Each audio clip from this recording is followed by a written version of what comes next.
भारत माँ दुखी है, वो विकास हमें नहीं चाहिए।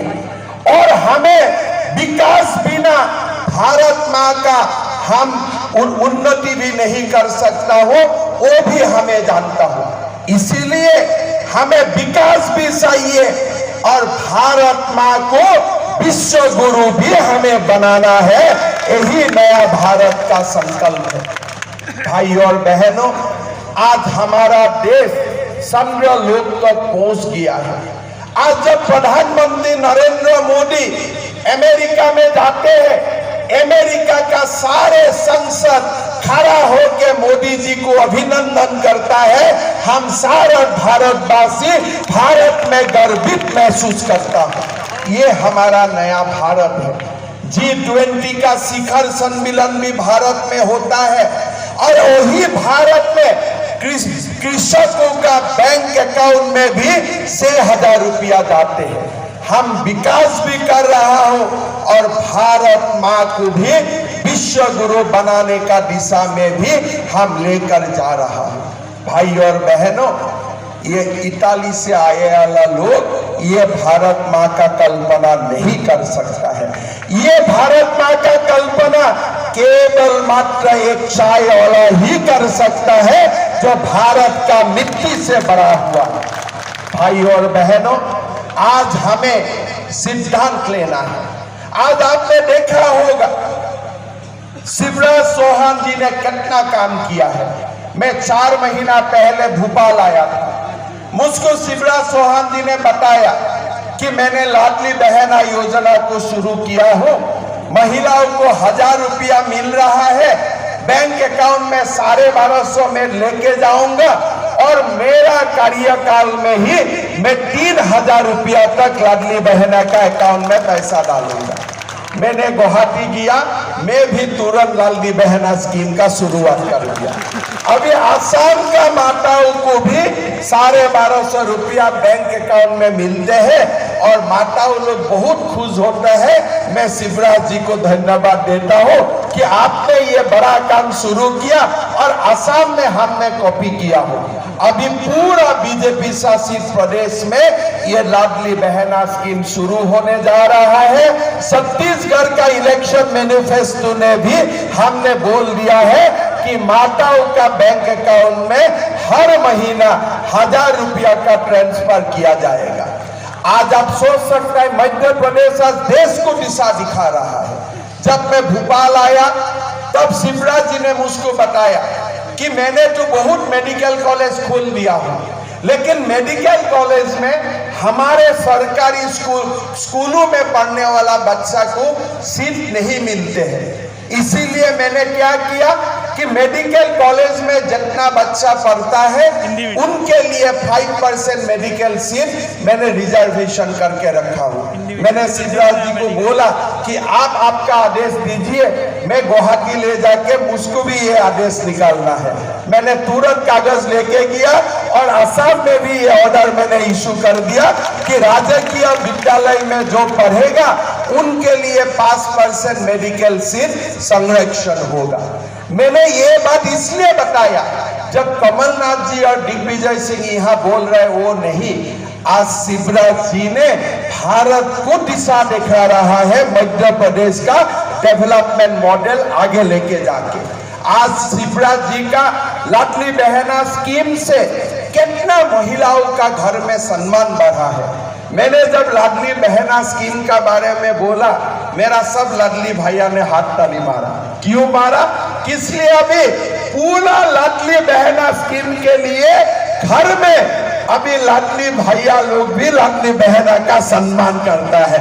उनका सम्मान बढ़ चुका है, डबल हो चुका है। किस लिए? घर का आय में उनका कंट्रीब्यूशन बन गया। आज आप देखिए प्रधानमंत्री जी 6,000 रुपया देता है कृषक सम्मान निधि में और शिवराज जी 6,000 रुपया डालते हैं, 12,000 हो गया। 1,000 वहां से आते हैं, 1250 रुपया माताओं का अकाउंट में आते हैं। घर में अगर 2 लाडली बहना होता तो 2,600 रुपया आते हैं। 2,400 लाडली बहना से और 2,000 रुपया हमारे कृषक भैया का अकाउंट से। तो 4,500 रुपया तो सरकार से ही आ गया। आप सोच सकते हैं धीरे धीरे हमारा जीवन का कितना परिवर्तन मध्य प्रदेश शासन कर रहा है। मैंने आपको निवेदन करूंगा कि मध्य प्रदेश में आपको शिवराज जी का सरकार आगे से भी बहुत बड़ा संख्या से लेके आना है। इसलिए हमें और कुछ करना है, मध्य प्रदेश को देश का 1 नंबर प्रदेश बनाना है और इसलिए हमें सब मिलके काम करना चाहिए। भाई और बहनों, मैंने आपको निवेदन करूंगा कि ये जो कांग्रेस का नेता लोग हैं, ये लोग झूठ बोलने में माहिर है। अभी वो लोग थोड़ा दिन से सीखा रामायण को कॉपी करने के लिए, बात में वो रामायण का बात बोलते हैं। वो दिन भाषण में प्रियंका गांधी बोल रहा कि नहीं, राम जी 13 साल वनवास में था। मैं बोलना चाहता प्रियंका जी, राम जी 14 साल वनवास में था, 13 साल वनवास में नहीं था। आपका घर में राम का कोई शिक्षा ही नहीं है, इसीलिए आप राम का बारे में नहीं जानते हैं। आप महाभारत का बारे में नहीं जानते, बार बार आके गलत बोल के चल जाते हो। भाई और बहनों, हमें एक ही बात को देखना है, नरेंद्र मोदी जी को देश का तीसरा बार भी हमें सबको प्रधानमंत्री बनाना है। भाई और बहनों, मैं आप लोग को बोलना चाहता हूं, अगर मध्य प्रदेश में एक बीजेपी का भव्य विजय हो जाता है तो नरेंद्र मोदी जी तीसरा बार प्रधानमंत्री बनना तैयार हो जाएगा। और साथ साथ में जो ये औरंगजेब अकबर लोग है ना, ये मध्य प्रदेश का विजय का साथ साथ वो लोग भी अंडरग्राउंड हो जाएगा, वो लोगों को भी दिखाई नहीं देगा। लोकसभा चुनाव तक वो लोग पूरा अंडरग्राउंड बन जाएगा, हमें किसी को दिखाई नहीं दूंगा। मध्य प्रदेश का भव्य विजय देश के लिए जरूरत है। मध्य प्रदेश हमेशा देश को संदेश देता है। जब बीजेपी का विजय होगा तो सारे देश को ये मैसेज चल जाएगा कि अभी नरेंद्र मोदी जी को रुकने वाला कोई नहीं है। नरेंद्र मोदी जी देश का तीसरा बार भी प्रधानमंत्री बनना तैयार है। हम लोग बनाने चाहते हो कि नहीं चाहते हो? मोदी जी बनना चाहिए कि नहीं बनना चाहिए? तो अगर मोदी जी को तीसरा बार देश को हमारे प्रधानमंत्री हमें बनाना है तो हमें शिवराज जी को जिताना है और हजारीलाल जी को जिताना है। ये सबसे बड़ा बात है, सबसे बड़ा बात है। हजारीलाल जी को जिताना है। बहुत ही सिंपल आदमी है। मैंने नीचे में बोला कि मुझको एक कप चाय पीना है, बाबूजी खुद चाय लेके आ गया। मैं बोला मास्टर है, आपका पाँव में मेरा प्रणाम। आप कभी है, आप हमारे लिए सम्मानीय है। आप पंचायत का सचिव रहा, पंचायत का अध्यक्ष रहा, डांगी समाज का राष्ट्रीय नेतृत्व लिया। आप साधारण व्यक्ति है, लेकिन आपका क्षमता असाधारण है और इसलिए आपने पहले भी हमें खिलसीपुर को सेवा किया है और इस बार भी आप खिलसीपुर को सेवा करेगा, इसमें मेरा कोई संदेह नहीं है। जीतेगा कि नहीं जीतेगा? मास्टर जी जीतेगा तो मास्टर जी को जिताना है। ये सारे जो डुप्लीकेट राजा घूम रहा है ना, ये सब का कुछ काम नहीं है। जो ओरिजिनल राजा है ठीक है, लेकिन हमारा प्रदेश में बहुत सारे डुप्लीकेट राजा है। राजा का काम प्रजा को शासन करना है, राजा का काम सनातन को रक्षा करना है। हमारा यहाँ राजा उल्टा करता है, सनातन को ही धमकी देता है। बड़ा राजा था तो सनातन के लिए सब कुछ करके चला गया। हमारा दिग्गी राजा दिन भर सनातन को गालियां देता है और कुछ नहीं देता है। इसीलिए ऐसा राजा को तो राजा मानने का मन नहीं होता है, लेकिन अलग बात है, बड़ा है। लेकिन कृपा करके कपड़ा मत फाड़िए, अच्छा से रहिए, इतना तो मैं निवेदन कर सकता हूँ आपको। भाई और बहनों, मैं बहुत ज्यादा नहीं बोलने वाला हूँ। मैं शुरुआत में ही आप लोगों को बोला हूँ कि मैं कामरूप कामाख्या से आया हूँ। एक बार जीवन में आप लोगों को कामाख्या मंदिर जाना चाहिए। बहुत ही शक्तिपीठ है, बहुत ही शक्तिशाली पीठ है। आप लोग को जाना चाहिए। और हमारे खिलसीपुर की प्यारा भाइयों और बहनों को जब भी मन होता है कामाख्या मंदिर आने का, हजारीलाल जी को खाली बोल दीजिए हमें गुवाहाटी जाना है, बाकी व्यवस्था गुवाहाटी में हम करूँगा, ठीक है। इतना तो आप लोगों ने इतना प्यार दिया है, मोहब्बत दिया है, हम बहुत कुछ नहीं दे सकता हूँ। आसाम से तो जरूर चाय भेजता हूँ, सुबह तो घर में चाय पीते हो ना, तभी हमारा याद कीजिए जब चाय पीते हो, इसलिए वो आसाम का हमारा लोग बना के भेजता है आप लोगों के लिए। और साथ में माँ का मंदिर जरूर आइए।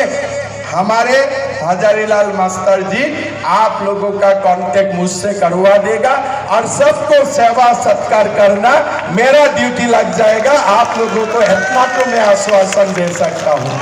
अंत में मैं निवेदन करूंगा, एक बार दोबारा देखिए, बहुत कष्ट से भारत आज उभरा है। आप लोग सोच सकता है कि भारत का संसद में भी पाकिस्तानी आके बम फेंकता था, मुंबई में आके बम फेंकता था, किसी का हिम्मत नहीं था कि पाकिस्तान को कुछ बोलो। मैं आज कमलनाथ जी का बारे में बोलना चाहता हूं। और वो जब भारत का कॉमर्स मिनिस्टर था, उसी समय वो पाकिस्तान को मोस्ट फेवर्ड नेशन का स्टेटस दिया था और पाकिस्तान से भारत तक आयात का रास्ता खोल दिया था। जब कमलनाथ जी भारत का वाणिज्य मंत्री था तो 270 आइटम को चाइना से लाने का अनुमति दिया था, जो आज नरेंद्र मोदी जी ने बंद कर दिया है। 2019 सन में पाकिस्तान से मोस्ट फेवर्ड नेशन का स्टेटस नरेंद्र मोदी जी ने विड्रॉ किया। उसका मतलब क्या है, जब कमलनाथ जी भारत का कॉमर्स मिनिस्टर था, वो समय पाकिस्तान का गेहूं, पाकिस्तान का सामान पूरा भारत में आने का रास्ता खोल दिया था। वो लोग हमेशा पाकिस्तान से भारत को छोटा करके रखा था। लेकिन आज आप देखिए नरेंद्र मोदी जी का समय में ये कहा गया आतंकवादी लोग पिकनिक में चला गया क्या? अभी देश से ही गायब हो गया, कोई दिखाई नहीं देता है, कहीं बम धमाका नहीं सुना देता है। मतलब जब हमारे सरकार जब एकदम देश प्रेमी सरकार होते हैं तो भारत में कोई टेररिज्म को दिखाई नहीं देता है, वो लोग अपने आप चला जाते हैं। कांग्रेस का समय में कुछ नहीं किया। ये देश को दोबारा विश्व गुरु बनाने के लिए मोदी जी का जरूरत है। अगर मोदी जी देश का और 10 साल प्रधानमंत्री बने रहे ना, तो चाइना और अमेरिका भी भारत से कपेगा, इसमें कोई संदेह नहीं है। और ये मोदी जी का जो 3rd टाइम का प्रधानमंत्री बनना है, तीसरा बार प्रधानमंत्री बनना है, उसका संदेश ये मध्य प्रदेश का चुनाव से ही हमें देश को देना है, खिलसीपुर से ही हमें देश को देना है। देगा ना हम लोग सब? कमल साहब में वोट पड़ेगा ना? हजारीलाल जी जीतेगा ना? मास्टर जी जीतेगा ना? तो मेरा साथ बोलिए, भारत माता की, भारत माता की, नरेंद्र मोदी, नरेंद्र मोदी, वंदे वंदे। बहुत बहुत धन्यवाद। जय हिंद, वंदे मातरम।